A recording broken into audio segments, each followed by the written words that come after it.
Hi friends, welcome back to our channel పట్నం all in వన్కి స్వాగతం అండి. 10th క్లాసు పిల్లల పరీక్షలను దృష్టిలో పెట్టుకొని 12 బిట్లకు సంబంధించినటువంటి కొన్ని అంశాల గురించి మనం మాట్లాడుకుంటున్నాం. గతంలో మనము తత్సం తద్భవం, కారకు, అలాగే సంధి విచ్ఛేదు, నంబర్సు, వీటన్నిటి గురించి మాట్లాడుకుందాం. ఈరోజు సమాస్ గురించి అట్లాగే పర్యాయవాచ్య శబ్ద గురించి మాట్లాడుకుందాం. కంపెనీ బాగు తత్పురుష సమాసు, కభీ కభీ అవిభావ సమాసు, సుబహ్ శామ్ ద్వంద్వ సమాసు, నవగ్రహ ద్విగు సమాసు, घुड़ सवारी तत्पुरुष समासु, अन्न जल द्वंद्व समासु, प्रतिदिन अव्ययीभाव समासु, गिरिधर बहुव्रीहि समास, द्वीपवासी तत्पुरुष समासु, चौराहे द्विगु समास. కొన్ని పర్యాయవాచి పదాలను కూడా ఇక్కడ ఇవ్వడం జరిగింది. చూడండి, పర్యాయవాచి పదాలు అంటే ఏంటో తెలుసు కదా పిల్లలు. అర్థం ఒకటే ఉంటుంది, పదాలు మాత్రం డిఫరెంట్గా ఉంటాయి. అంటే ఇక్కడ ఉదాహరణకు హిమ్మత్ అనే పదం ఉంది కదా, దానికి ధైర్యని, సాహసని 2 పదాలు ఇచ్చాం.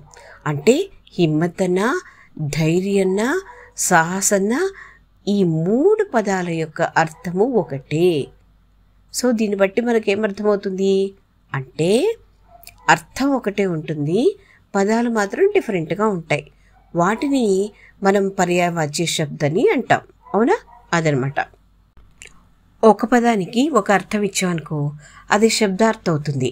అయితే ఇక్కడ మనము చెప్పుకునేది పర్యాయవాచ్య పదాలు కదా, అందుకని ఒక పదానికి 2 అర్థాలు ఇచ్చాను. ఓకేనా?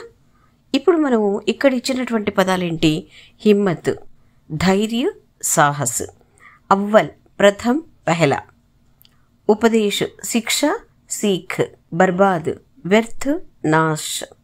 अचरज आश्चर्य, अचंबा. तालीम शिक्षा, सीख. मेहनत श्रम, परिश्रम. కుండలి అంటే దీనికి నాభి అని వస్తుంది, తోంది అని వస్తుంది, ఢోంఢి అని కూడా వస్తుంది.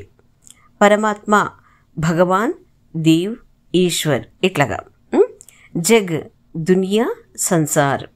పావస్ ఋతువు అంటే వర్షా ఋతువు అని వస్తుంది, బర్సాత్ అని కూడా వస్తుంది. సో ఇవన్నీ సమాసాలు, అలాగే కొన్ని పర్యాయవాచ్య పదాలు. నెక్స్ట్ వీడియోలో మిగిలిన అంశాల గురించి మాట్లాడుకుందాం.